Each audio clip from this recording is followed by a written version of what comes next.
İmam Sadiq əleyhissalam buyurdu: Hər cümə axşamı Vaqiə surəsini oxuyan kəsi Allah sevər, yaşadığı müddətdə bədbəxtlik, yoxsulluq görməz. Dünyada ona bir ziyan dəyməz. Hər kəsin behişdə və onun necəliyini bilməyə marağı vardısa, Vaqiə surəsini oxusun. Və hər bir kəsin cəhənnəm odunun necəliyini bilmək istəyirsə, Loğman surəsini oxumağı gərəkdir.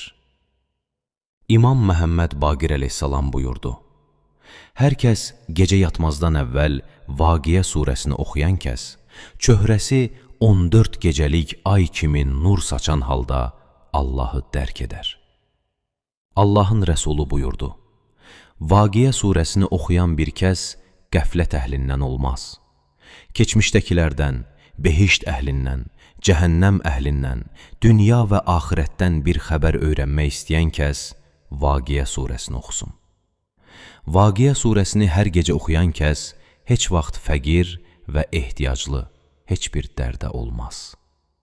Gündəlik namazlarda şam namazından sonra Vaqiə surəsini, işa namazından sonra Təbarəkəlləzi surəsini bir dəfə, sübh namazından sonra Yasin surəsini, zöhr namazından sonra Əmmə yətəfəəlunu Nəbəə surəsini, əsr namazından sonra İnnə fətəhnə Fəth surəsini oxusa, hacəti qəbul olunar.